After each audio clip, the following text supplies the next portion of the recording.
Kisah lain adalah kisah Gideon di Hakim-Hakim pasal yang ke-6 dan selanjutnya.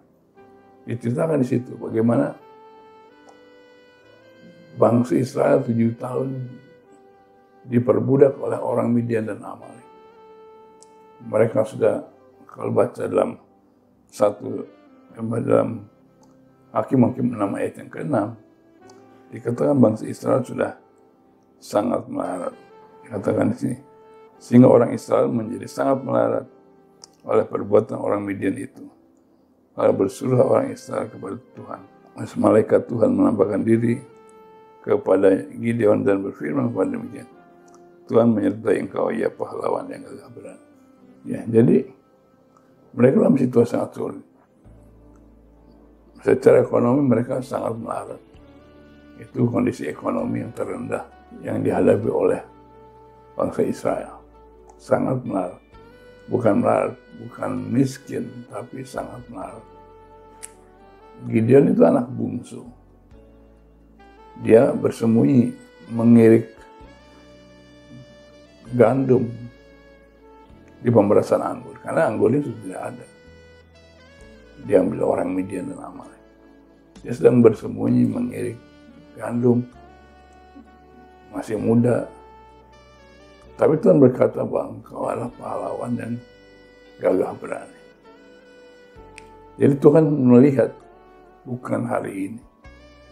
Dia melihat masa depan saudara yang Tuhan janjikan di dalam firman Tuhan. Janji Tuhan bagi umatnya lah, yaitu kita lebih dari pemenang. Ya, itulah takdir saudara. Dan Gideon buktikan bagaimana dari seorang yang sedang bersembunyi ketakutan di pengirikan pemerasan anggur, mengubah dia menjadi seorang yang lebih di pemenang. Ketika suruh Tuhan untuk menghadapi musuhnya orang Midian Amalek yang hampir 150.000 orang, kumpulkan 32.000 orang, itu masih kurang. Tapi Tuhan katakan terlalu banyak. Sampai yang takut suruh pulang, yang pulang adalah 22.000 orang, tinggal 10.000. 10.000 orang juga terlalu banyak. Sampai kemudian mereka dites ketika mereka minum di danau. Apakah menggunakan tangan atau mereka langsung dengan mulut. Dan yang menggunakan tangan untuk minum adalah hanya 300 orang. Dan dengan 300 orang itulah Tuhan bersama Gideon menghadapi orang Midian dan Amalek yang ratusan ribu orang. Dan Tuhan intervensi. Tuhan buat mujizat. Tahukah saudara, ketika para kapal senjata yang digunakan oleh bangsa Israel waktu itu bukan seperti nuklir sekarang, bukan bom atom, bukan senjata pesawat yang canggih. Tapi alatnya apa? Alatnya adalah buyung, cangkakala, dan trompet, dan lampu teplok. Itu karena pekerjaan mereka sebagai gembala. Tapi sekali lagi, Tuhan membuktikan bahwa Dia bisa membangkitkan umatnya menjadi lebih pemenang. Seperti yang dialami oleh Daud. Seperti alami oleh Gideon. Dan bersama Gideon menghadapi ratusan ribu orang Midian Amalek. Tapi karena campur tangan Tuhan dengan penggunaan senjata yang bukan senjata sebenarnya, yaitu buyung alas seperti ember, trompet, dan lampu teplok. Tapi itulah cara Tuhan. Ketika Gideon berteriak demi Tuhan, demi Gideon, maka terselaklah musuh-musuhnya. Saya percaya mujizat masih berlangsung. Ya, seperti hari ini kita betul-betul berduka karena Rusia dan Ukraina. Sepertinya Rusia begitu hebat. Tapi dia lupa bahwa ada Tuhan. Dan saya percaya Tuhan akan campur tangan membela orang-orang yang berharap pada Tuhan. Ya, kita tidak masuk ke dunia politiknya. Tapi saya masih percaya bahwa ada Tuhan yang mengasihi orang yang berharap pada Tuhan. Sehingga peperangan berhenti dan Ukraina ditolong Tuhan. Ini yang kita akan lihat nanti.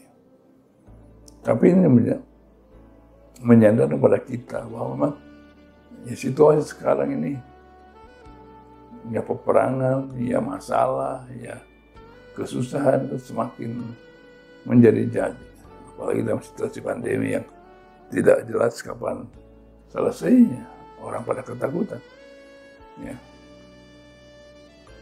Tapi sekali lagi bahwa Tuhan menciptakan kita, Tuhan menghadirkan kita di generasi ini bukan ingin jadi penonton, bukan jadi orang yang kalah, bukan orang yang biasa-biasa, tapi kita ingin jadi pemenang. Kita ingin untuk melihat mujizat Tuhan dan kita ingin agar ada perkara besar melalui hidup kita juga bagi orang lain. Mari kita percaya itu. Kita tidak seperti orang-orang yang akhirnya bunuh diri, tinggal dalam depresi, tinggal dalam keadaan yang tidak ada harapan. Tapi kita orang yang punya harapan. Dan harapan kita lebih dari pemenang, yaitu orang yang menang karena kemenangan di dalam Kristus. Karena Kristus sudah menyediakan kemenangan, karena dibalik dari segala usaha manusia, masih ada Tuhan yang bekerja di generasi ini. Ya, jadi bagaimana kita terus hidup dalam mentalitas sebagai orang lebih dari pemenang, itu sesuatu yang sangat penting bagi kita. Bagaimana kita mengalami kemenangan demi kemenangan dalam hidup kita, seperti Daud, seperti Gideon, seperti yang lainnya. Itu yang dibutuhkan bagi generasi. Kita tidak tahu kapan Tuhan datang, tapi kita ingin kalaupun Tuhan datang, kita bukan dalam keadaan menjadi pecundang atau sombong karena kemenangan kita, tapi kita menjadi orang yang lebih dari pemenang, yaitu yang menang karena mengandalkan karya Kristus. Kalau kita lihat kehidupan Daud, bagaimana dia menjadi lebih dari pemenang, maka dalam Kisah Rasul pasal 13 ayat 36 dikatakan sebab Daud melakukan kehendak Allah pada zamannya, lalu ia mangkat dan dibaringkan di samping nenek moyangnya. Bahasa Inggris terjemahan King James dikatakan, for David, after he had served his own generation by the will of God and fell on sleep, katakan. Jadi dalam bahasa Inggrisnya lebih jelas. For David, after he had served his own generation by the will of God. Kunci kemenangan Daud, kemenangan Gideon, kemenangan orang-orang yang lebih dari pemenang adalah karena seperti ini katakan oleh Daud dalam Kisah Rasul 13 ayat 36. For David, after he had served his own generation by the will of God, fell on sleep. Ini dijelaskan bahwa Daud itu dalam hidupnya serve the will of God atau purpose of God. Dia hidup dalam melayani tujuannya Tuhan. Dia bukan hanya ingin mencari harta, bukan ingin cari nama, bukan ingin dianggap orang hebat, tapi dia serve, dia melayani God's purpose, the will of God, kehendak Tuhan. Ya, jadi ya kita harus punya kualitas kehidupan yang memang juga menyenangkan hatinya Tuhan. Nah, bagaimana hidup dalam kebenaran, dalam kekudusan, hidup dalam ketaatan, dalam keintiman dengan Tuhan. Itu kita miliki. Nah, for David served God's purpose in his own generation and fell on sleep.